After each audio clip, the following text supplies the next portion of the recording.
we shall study about another clause, that's if clause or conditional clause. ഞാൻ ഇത് mention ചെയ്തിട്ടുണ്ട് കഴിഞ്ഞ ക്ലാസ്സിൽ ചൈനാമാൻ്റെ കോൺവെർസേഷൻ്റെ ഭാഗമായിട്ട്. ചൈനാമാൻ പറയുന്നുണ്ട്, if you come with me my wife will feed your brother. ഓർമ്മ ഉണ്ടായിരിക്കില്ല ആ സെൻറ്റൻസ് അല്ലേ? അപ്പോൾ അതൊരു കണ്ടീഷനാണ്, if you come with me. ഇവിടെ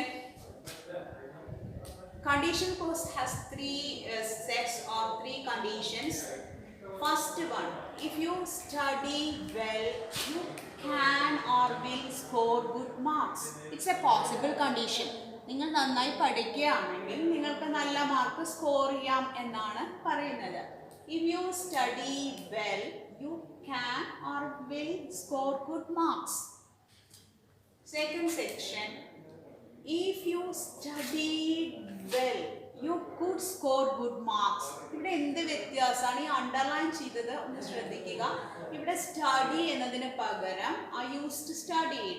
If you study well, you could score good marks. ഇവിടെ ഈ ഡിഫറൻസ് നന്നായി ശ്രദ്ധിക്കുക. If you studied well, you could score good marks. Another example of the second condition, if I were a bird, I would fly. ഞാനൊരു പക്ഷിയായിരുന്നെങ്കിൽ പറക്കുമായിരുന്നു. ആ സെൻറ്റൻസിൽ നിന്ന് തന്നെ നമുക്ക് അതിൻ്റെ ഇംപ്ലോയിഡ് മീനിങ് മനസ്സിലാക്കാം. അത് ഒരിക്കലും നടക്കാത്തൊരു സംഗതിയാണ്, അതൊരു ഇമാജിനറി കണ്ടീഷനാണ്. അപ്പോൾ ഇവിടെ പാസ്റ്റ് ടെൻസ് വരുമ്പോൾ അതൊരിക്കലും നടക്കാത്ത സംഗതിയാണെന്നും അത് ഇമാജിനറി ആണെന്നും, അതായത് സാങ്കല്പികമാണെന്നും നമ്മൾ മനസ്സിലാക്കുക. പാസ്റ്റ് ടെൻസ് വരുമ്പോൾ അതൊരു ഇമാജിനറി കണ്ടീഷനാണ്.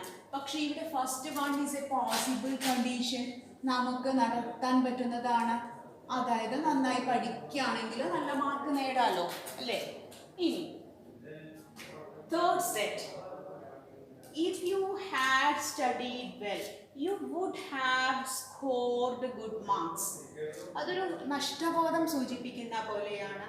If you had studied well, നന്നായി പഠിച്ചിരുന്നെങ്കിൽ എന്താകുമായിരുന്നു?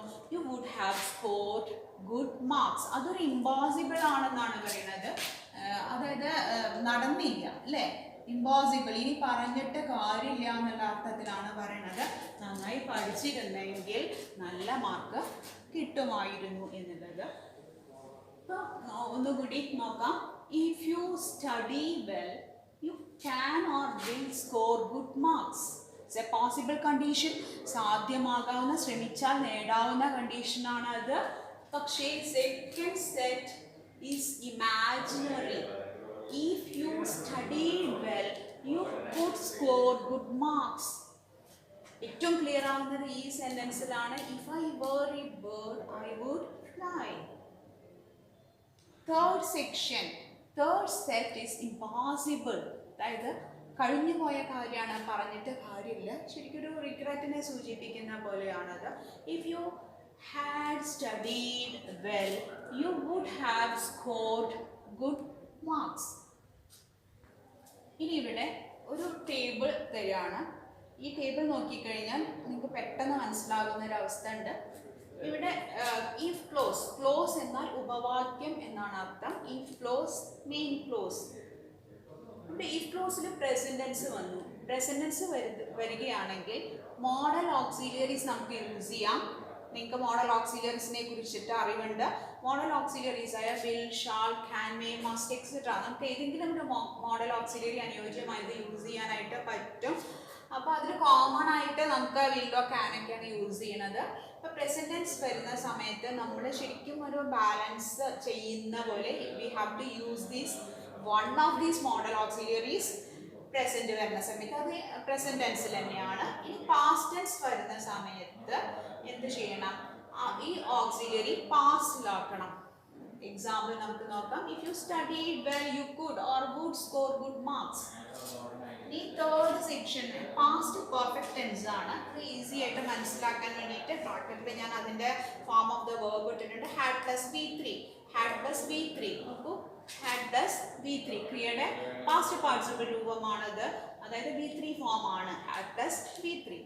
പാസ്റ്റ് പെർഫെക്റ്റ് വരുന്ന സമയത്ത് ഇനി ഹാഡ് പ്ലസ് വി ത്രീ വരുന്ന സമയത്ത് we have to use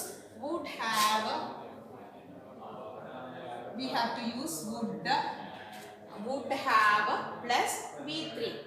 Past perfect വരുന്ന സമയത്ത് we have to use would have plus v3. Once more, let us go through this sentence. If you had studied well, you would have scored good marks. I am going to give you a homework. You have to complete these sentences which are given.